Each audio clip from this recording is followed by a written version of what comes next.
जब दिन छुप रहा हो तब कभी भी झाड़ू नहीं लगानी चाहिए। माने दिन मुदेखन संध्याकालीन की बेला में झाड़ू लगाना उचित नहीं होता, अशुभ होता है। क्योंकि संध्या काल के समय गोधूली बेला में बहुत से कीड़े मकोड़े उसी समय पनप रहे होते हैं, और अगर हम एकदम भोर सांझ की बेला में दिन मुदेखन झाड़ू लगाते हैं तो एक तो डूबते हुए सूरज का अपमान होता है, दूसरा उन बहुत से कीड़े मकोड़ों की हत्या हो जाती है। इसीलिए भी कहते हैं अशुभ होता है सांझ के समय दिन मुदेखन झाड़ू का लगाना। दूसरा है, कभी भी हमें फूंक मारकर दिया नहीं बुझाना चाहिए। हम फूंक मारकर अगर दिया बुझाते हैं तो वो अशुभ माना जाता है।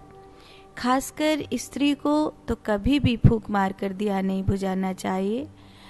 आजकल की जो सभ्यता है उसमें देखने के लिए मिल रहा है कि लोग जन्मदिन मनाते हैं तो फूंक मार के मोमबत्ती आदि बुझाते हैं। तो दिए की तो खैर परंपरा बहुत पीछे चली गई है, अब तो सभी के घर लाइट पहुंच गई है। फिर भी कभी कैंडल है और कोई दिया है या कुछ भी आप जला रहे हैं तो उसको अगर फूंक मारकर आप बुझाते हैं तो ये ठीक नहीं है। किसी भी मोमबत्ती को, दिए को फूंक मारकर बुझाना अशुभ माना जाता है। सनातन धर्म में ये एक प्रकार का अपशगुन माना जाता है। अंग्रेजों ने आपको दिया कि केक के ऊपर लगी हुई मोमबत्ती को आप फूंक मार करके बुझाओ, लेकिन सनातन धर्म में ये पूर्ण रूपेण अशुभ है। इसीलिए आज से अगर आप फूंक मारकर अपना मोमबत्ती बुझाते हो और जन्मदिन मनाते हो तो अपने बच्चों को भी ये चीज़ रियलाइज कराइएगा कि फूंक मारकर दिया नहीं बुझाना है, मोमबत्ती नहीं बुझाना है। और वैसे भी जन्मदिन अंधेरा करके नहीं मनाना चाहिए, जन्मदिन हमेशा रोशनी करके मनाना चाहिए।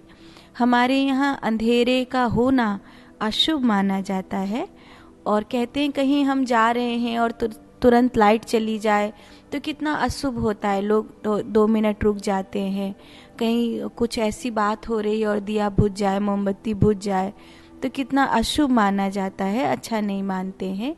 तो यूं भी ऐसे जन्मदिन आप मनाओ और उस दिए में फूंक मारकर उसके बुझा दो तो ये ठीक नहीं है, ये उचित नहीं है। तो आपसे प्रार्थना है कि जन्मदिन मनाते हैं तो जैसे जितने साल आप हो गए हैं उम्र के, उतनी आप मोमबत्ती लगाते हैं और उनमें फूंक मारते हैं, उसकी अपेक्षा आप ये सोचो कि आपकी ज़िंदगी के ये वर्ष फूंक मारकर बुझाने लायक नहीं थे। आपकी ज़िंदगी के ये वर्ष महत्वपूर्ण थे और आपकी ज़िंदगी का हर एक पल महत्वपूर्ण था, इसलिए आप उनको फूंक मारकर बुझाएंगे नहीं, बल्कि जितने वर्ष आपकी ज़िंदगी के पूरे हो गए हैं उतने दिए आप छोटे छोटे जलाएंगे, और जो आने वाला वर्ष है उसके लिए एक दिया बड़ा सा जलाएंगे। और इस तरह अगर दीप जलाकर आप अपना जन्मदिन मनाते हैं तो ये अति उत्तम होगा, बजाय इसके कि अपनी ज़िंदगी को फूंक मार कर बुझा दो। अगर आपको ऐसा लगता है कि आपकी गई हुई ज़िंदगी फूंक मारकर बुझाने जैसी नहीं है तो ये संदेश सभी तक पहुंचाएं जो लोग नादानी बस अपनी ज़िंदगी को फूंक मारकर बुझाते हैं और हैप्पी बर्थडे मनाते हैं।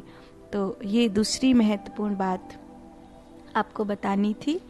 एक और बात है कि बिस्तर पर और रसोई की स्लैब पर कभी भी झाड़ू नहीं लगानी चाहिए।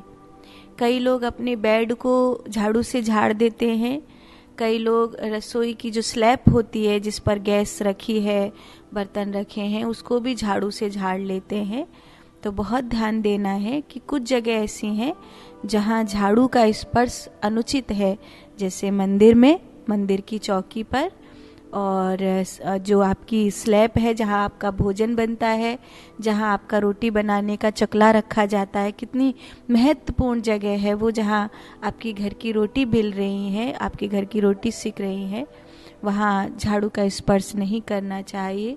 जिस बिस्तर पर आप सोते हो, जिस टेबल पर आप भोजन करते हो, इनमें से किसी भी जगह पर झाड़ू नहीं लगानी चाहिए। इनको कपड़े से हमेशा झाड़ना चाहिए।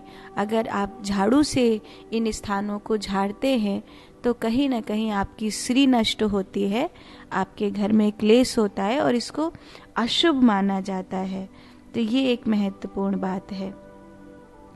एक और महत्वपूर्ण बात है कि अगर आप सुबह सुबह उठते हो और जगते ही सबसे पहले फ्रेश होने के लिए जाते हो या अंगड़ाई लेते हो, उससे अच्छा है कि सुबह सुबह जब आप उठो तो सबसे पहले अपने हाथों की हथेलियों का दर्शन करो, उसके बाद धरती को प्रणाम करो और उसके बाद गायत्री फ्रेश होने के लिए जाओ। फिर स्नान करके गायत्री मंत्र और महामृत्युंजय मंत्र को 5-5 बार ज़रूर बोलो। तो इससे आपकी जो भोर है वो बहुत मंगलमय होगी और निश्चित रूप से आपके लिए पूरा दिन एक क्रांतिकारी दिन साबित होगा, क्योंकि एक एक दिन मिलाकर आपकी ज़िंदगी का वो क्षण आता है जब आप अपनी ज़िंदगी में कुछ बहुत अच्छा कर पाते हैं। इसीलिए ये महत्वपूर्ण बात थी। और 5वीं और बहुत महत्वपूर्ण बात ये है कि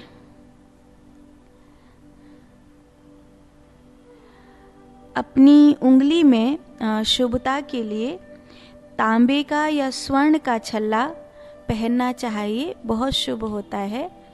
अगर तांबे का छल्ला पहन रहे हैं और या स्वर्ण का छल्ला पहन रहे हैं तो सबसे पहली उंगली जो आपकी सबसे प्रथम उंगली होती है और आपकी जो कन्नी उंगली के ऊपर वाली जो सूर्य उंगली होती है उसमें पहनना चाहिए। इन दोनों में ही तांबे का या स्वर्ण का छल्ला बहुत शुभ माना गया है। अगर कोई ऐसी स्थिति आपको लगती है कि अभी मैं अपनी विपरीत स्थिति को पार नहीं कर पा रहा हूँ, तो स्वर्ण का या तांबे का छल्ला अपनी इन दोनों में से किसी उंगली में ज़रूर पहनना चाहिए। ये आपके लिए शुभ साबित होगा।